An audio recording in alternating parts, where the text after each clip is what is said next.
Good morning students and good morning parents. I am Rashmi, your English teacher. So today we will discuss the exercise of this chapter, possessive noun. Okay? So हम इस chapter की exercise करने वाले हैं आज और discuss करने वाले हैं कि उसमें आंसर्स किस तरह से हम सॉल्व करने वाले हैं. ठीक है. So before that we will just revise this chapter in a minute or two. So possessive nouns क्या होते हैं? जो ओनरशिप और पोजेशन शो करते हैं.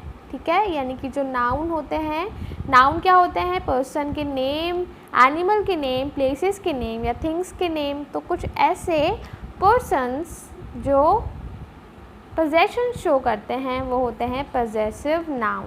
ठीक है. और उसको हम अपॉस्ट्रोफी एस से डिनोट करते हैं. ठीक है. और अपॉस्ट्रोफी एस किस में लगाना है, किस में नहीं लगाना है, इसके कुछ रूल्स हैं. कुछ में हम सिर्फ अपॉस्ट्रोफी ही लगाते हैं. ज़रूरी नहीं कि हम अपॉस्ट्रोफी एस भी लगाएं. हम कुछ में अपॉस्ट्रोफी एस की जगह अपॉस्ट्रोफी यूज़ करते हैं. किस में यूज़ करते हैं? जिसके लास्ट में ऑलरेडी एस लगा हुआ होता है उसमें हम अपॉस्ट्रोफी एस की जगह सिर्फ अपॉस्ट्रोफी डाल देते हैं. ठीक है.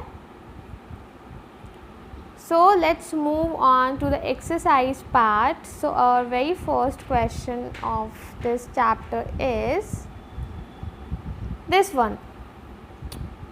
Place the apostrophe in each group of words in the correct place. हमें correct places पर apostrophe put करना है in words में, in group of words में. One has been done for you and एक question का आंसर ऑलरेडी लिखा हुआ है. सो इसको देखेंगे और बाकी के क्वेश्चंस करेंगे. My father's car.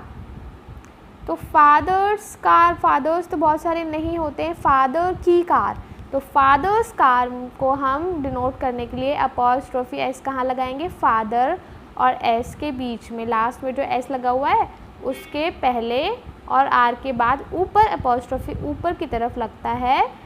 Father's car यानी कि मेरे पापा की car. Okay. In the second sentence the donkey's tail यानी कि डंकी की टेल. तो अपॉस्ट्रोफी हम कहाँ पर लगाएंगे? The donkeys apostrophe S donkey's tail है ना. डंकी की टेल यहाँ पर लगाएंगे. In the third question my friends watch. इसमें भी हमें अपॉस्ट्रोफी यूज़ करनी है तो हम इस सेंटेंस को करेक्ट करेंगे. फ्रेंड्स आ जाएगा. अपॉस्ट्रोफी कहाँ लगेगा? यहाँ लगेगा. Apostrophe S watch. माई फ्रेंड्स वॉच. फोर्थ क्वेश्चन में क्या होगा? The men's belts. सो यहाँ पर मेंस यानी कि जो पर्सन्स होते हैं अपॉस्ट्रोफी उनमें ही लगता है, थिंग्स में नहीं लगता है अपॉस्ट्रोफी. ठीक है. तो पर्सन्स यहाँ पर जो लिविंग थिंग्स हैं उन वो कौन है? Men. So the men's belts यानी कि मेन की बेल्ट. ठीक है. Fifth question is the rhinoceros horn. So यहाँ पर दी राइनोसरस में यहाँ पर अपॉस्ट्रोफी एस ऐड करेंगे. हॉर्न यानी कि राइनोसोर की हॉर्न. हॉर्न क्या होता है? ये जो होता है ना, ये लगा हुआ है, ये जो ऐसा लगा हुआ है, सींग लगा हुआ है ऊपर, इसको बोलते हैं हॉर्न. ठीक है. इतना बड़ा सा जो लगा हुआ है इसके सर पे, माउथ के ऊपर, ये है हॉर्न. ठीक है. Sixth question is the children's toy. तो यहाँ पर क्या लगेगा अपॉस्ट्रोफी? चिल्ड्रन में. बिकॉज चिल्ड्रन पर्सन हो सकते हैं, पीपल हो सकते हैं. Children's toys. ठीक है. ओके. सो ये क्वेश्चन कंप्लीट हो गया है. आपको समझ आया होगा. Let's move on to the second question. Second question is fill in the blanks with changing the groups of words in the brackets using the apostrophe. हमें क्या करना है कि ये जो ग्रुप ऑफ वर्ड्स दिए हुए हैं ब्रैकेट में, इनको हमें पोजेसिव नाउन में चेंज करना है. ठीक है, इनको हमें अपॉस्ट्रोफी वाले जो स्ट्रक्चर होता है उसमें चेंज करना है और यहाँ पर लिखना है फिल इन द ब्लैंक, यानी ब्लैंक में हमें फिल करना है किसको, इसका जो हमें पॉजेसिव नाउन में कन्वर्ट करके इसे हमें लिखना है। सो फर्स्ट क्वेश्चन क्या है, first question is the dog of Mohan ran fast to fetch the ball, यानी कि रोहन का डॉग रैन बहुत ज़ोर से दौड़ा to fetch the ball, ball को फेच करने के लिए, यानी कि बॉल को लेने के लिए। So the dog of Mohan को हम इस तरह से भी लिख सकते हैं मोहन्स डॉग, ठीक है। आगे भी क्वेश्चंस में हमें इस तरह से ही लिखना है। मोहन जो है वो पर्सन है, इस पे इसलिए अपॉस्ट्रोफी लगेगा, डॉग पे नहीं लगेगा। मोहन का डॉग है, डॉग का मोहन नहीं है। सो मोहन्स डॉग जो है वो इस तरह से हम लिखेंगे Mohan and apostrophe S dog. Okay, समझ आया होगा आपको। सेकेंड क्वेश्चन करते हैं। The uniform of the soldier look smart, यानी कि यूनिफॉर्म सोल्जर की यूनिफॉर्म, ठीक है, सोल्जर की यूनिफॉर्म स्मार्ट लगती है। तो यहाँ पर सोल्जर जो है वो एक पर्सन है, पर्सन में ही अपॉस्ट्रोफी एस का यूज़ करते हैं हम। सो यहाँ पर हो जाएगा soldier apostrophe S, soldiers uniform looks smart. यहाँ पर ये सेंटेंस फॉर्म हो जाएगा। थर्ड सेंटेंस देखते हैं। We spotted the nest of the bird hidden among the branches of that tree, हमने स्पॉट किया, हमने देखा the nest of the bird, bird का नेस्ट, ठीक है। ऑफ मीन्स होता है का या फिर की, बर्ड का नेस्ट देखा hidden among the branches of the trees, जो कि हिडन था, छुपा हुआ था ट्रीज की ब्रांचेस के बीच में। तो यहाँ पर लिविंग थिंग कौन सी है, नेस्ट लिविंग थिंग है या बर्ड, बर्ड है क्योंकि बर्ड ग्रो कर सकती है। सो हम यहाँ पर लिख देंगे birds nest, birds nest hidden among the branches of the trees. Next question क्या है। The कब्स of the lioness looked fondly at her, कब्स क्या होता है, जो लायनेस के बेबी होते हैं, यानी कि जो फीमेल लायन होती है उसके जो बेबी होते हैं उनको बोलते हैं कब्स। जैसे कि डॉग के जो बेबी होते हैं उनको पपी बोलते हैं या पप बोलते हैं, वैसे ही कब्स बोलते हैं लायन के जो बेबीज़ होते हैं। तो कब्स ऑफ द लायनेस, तो इसको हम किस तरह से लिख सकते हैं, लायनेस के बेबी, लायनेस के कब्स, इसको हम लिखेंगे लायनेसेस, लायनेस, यहाँ पर अपॉस्ट्रोफी पुट करेंगे कब्स। हमने यहाँ पर अपॉस्ट्रोफी एस का यूज़ नहीं किया है, यहाँ पर क्यों नहीं किया है, हमने सिर्फ अपॉस्ट्रोफी का यूज़ किया है। क्यों, क्योंकि यहाँ पर ऑलरेडी लास्ट में एस एडेड था, यहाँ पर ऑलरेडी एस लगा हुआ है। तो जिस भी वर्ड में लास्ट में एस ऑलरेडी लगा हुआ है हम उसमें अपॉस्ट्रोफी का ही यूज़ करेंगे, यानी कि सिर्फ इस कॉमा का ही यूज़ करेंगे। अपॉस्ट्रोफी एस यानी कि लास्ट में जो एस लगता था उसका यूज़ नहीं करेंगे। ये बहुत इंपॉर्टेंट चीज़ आपको ध्यान में रखनी है। ओके, सो इसका मीनिंग हुआ सेंटेंस का, the कब्स of the lioness, lioness के जो कप थे उन लोगों ने लुक्ड फॉन्डली यानी कि अपनी मम्मी की तरफ बहुत प्यार से देखा, ठीक है। ओके, फिफ्थ क्वेश्चन क्या है। The house of James is on the hill top and looks beautiful. यहाँ पर जेम्स क्या है, जेम्स एक नेम है पर्सन का। सो जेम्स का हाउस, इसका तो यही मीनिंग हुआ इस सेंटेंस का। ये जो ग्रुप ऑफ वर्ड्स है इनका मतलब क्या हुआ, हाउस ऑफ जेम्स का मीनिंग हुआ जेम्स का house on the is on the hill top, यानी कि जेम्स का हाउस जो है वो हिल टॉप पर यानी कि पहाड़ों के टॉप पर है एंड लुक्स ब्यूटीफुल और बहुत ब्यूटीफुल लगता है। तो इसको हमको अपॉस्ट्रोफी का यूज़ करके चेंज करना है तो हम क्या लिखेंगे, सबसे पहले हम पर्सन का नेम लिखेंगे, दैट इज़ जेम्स, फिर हम अपॉस्ट्रोफी लगाएंगे और उसके बाद हम अगेन एस नहीं पुट करेंगे। क्यों? क्योंकि ऑलरेडी सेंटेंस में इस वर्ड में लास्ट में एस लगा हुआ है और जिस भी वर्ड में लास्ट में एस होता है उसमें हम सिर्फ अपॉस्ट्रोफी यूज़ करते हैं, अपॉस्ट्रोफी एस यूज़ नहीं करेंगे।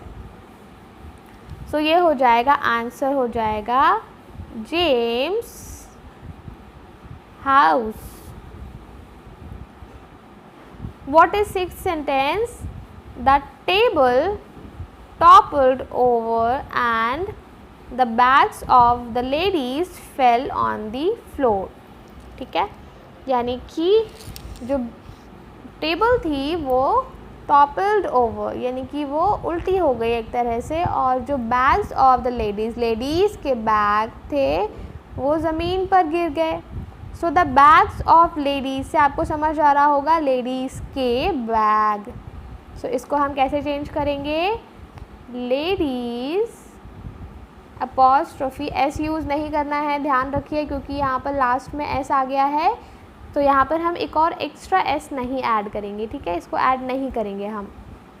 तो लेडीज़ बैग्स आ जाएगा। ठीक है, द लेडीज़ बैग्स, क्योंकि द यहाँ पर दी भी एडेड है so we will use the. ठीक है, the ladies bags. Okay, so let's read the third question.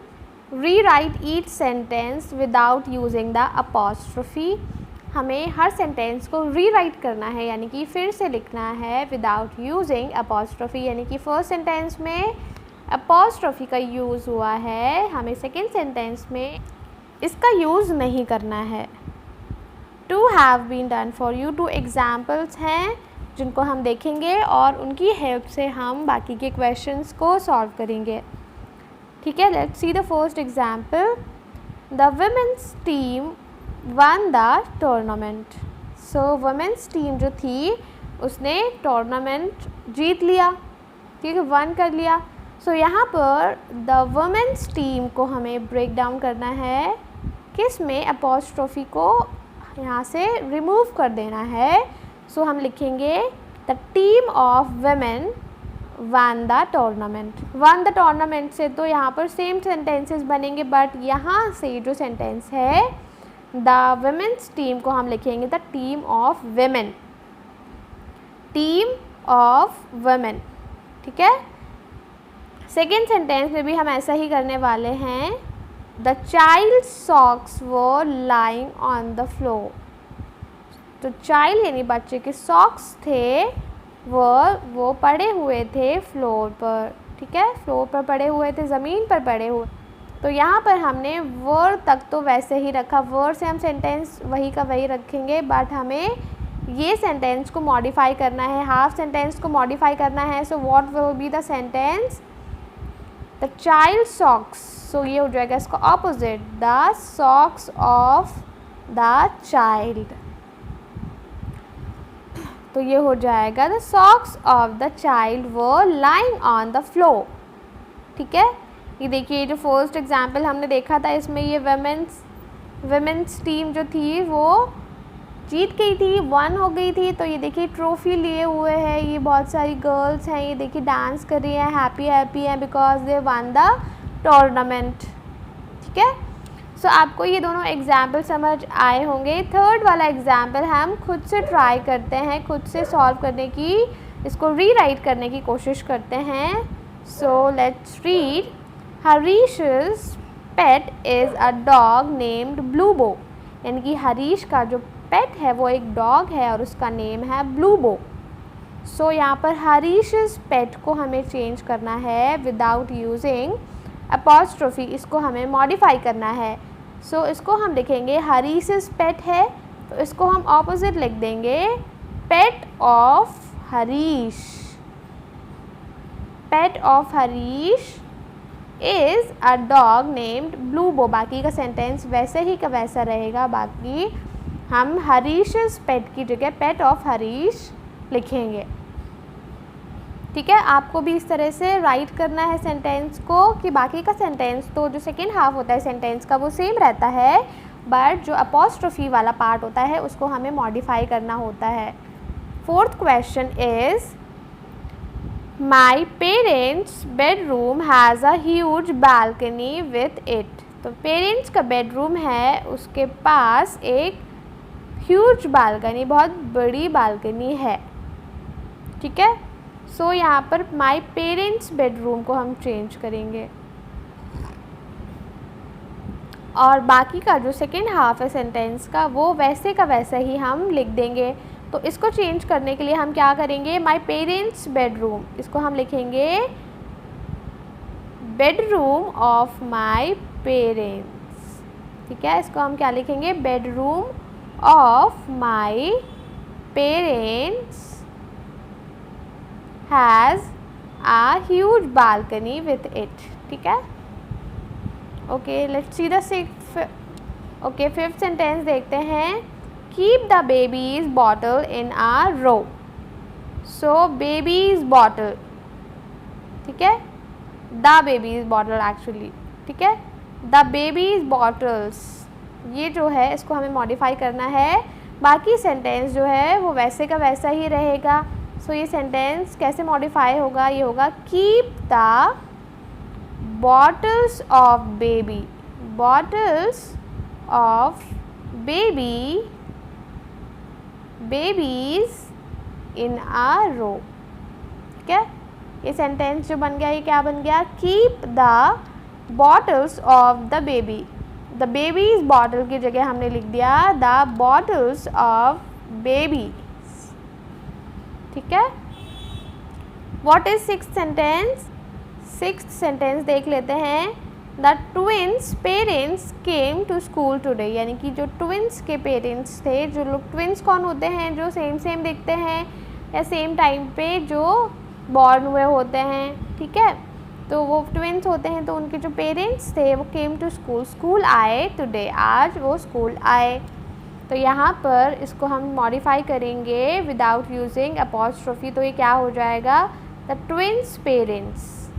ठीक है, ट्विंस के पेरेंट्स, तो ये क्या हो जाएगा, parents of the twins, the parents of the twins came to school today. बाकी का सेंटेंस वैसा ही रहेगा, हमें सिर्फ ये 2-3 जो वर्ड होते हैं, ग्रुप ऑफ वर्ड्स होते हैं, इनको मॉडिफाई करना होता है। जो अपॉस्ट्रोफी के साथ या उसके पास होते हैं उनको ही हमें सेंटेंस के अकॉर्डिंग मॉडिफाई करना होता है। Let's see the seventh sentence. Rohan's mother is the manager of this bank. Rohan's mother, आपको समझ आने लग गया होगा पैटर्न। रोहन्स मदर जो हैं वो मैनेजर हैं इस बैंक की। रोहन्स मदर को हमें विदाउट यूजिंग अपॉस्ट्रोफी चेंज करना है, तो ये आ जाएगा मदर ऑफ ऐड करते हैं ना, सब में समझ आने लग गया होगा, ऑफ ऐड करते हैं। Mother of Rohan is the manager of this bank. बाकी का सेंटेंस वैसे ही फॉर्म होगा। ठीक है, वैसे का वैसे ही रहेगा। 8th सेंटेंस देखते हैं। I went to Prakash's home yesterday. मैं गया था प्रकाश के होम येस्टरडे, है ना, कल मैं प्रकाश के होम गया था। सो प्रकाश's होम जो हो जाएगा उसको हमें मॉडिफाई करना है। सो बाकी का सेंटेंस वैसे ही रखेंगे। आई वेंट टू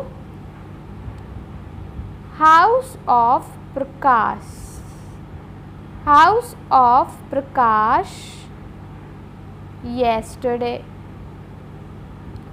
है ना, वही का वही सेंटेंस रखेंगे और इसको हम चेंज कर देंगे। तो हमें ऐड क्या करना होता है, हमें यहाँ पर सिर्फ सेंटेंस के जो वर्ड्स हैं, 2 वर्ड्स हैं, इनको ऑपोजिट करना होता है। इस वर्ड को यहाँ लाना है, इस वर्ड को यहाँ लाना है और बीच में ऑफ ऐड करना होता है ना, वेरी सिंपल। और जब हमें अपॉस्ट्रोफी का यूज़ करते हैं तो भी हम ऑपोजिट करते हैं। जो यहाँ वर्ड होता है उसको यहाँ ले आते हैं और यहाँ वाले वर्ड को यहाँ ले आते हैं और अपॉस्ट्रोफी ऐड कर देते हैं। ठीक है, यहाँ पर ये जो चैप्टर है ये फिनिश हो गया है, इसकी एक्सरसाइज हमने कर ली है। आपको ये एक्सरसाइज समझनी है, आपको कॉपी में नोट कर लेनी है इसे, और आपको इसकी बहुत सारी प्रैक्टिस करनी है। और अगर आपको कोई डाउट हो तो आप क्लास में पूछ सकते हैं इस चैप्टर से related. So I will see you in the next video. Till then bye bye, take care.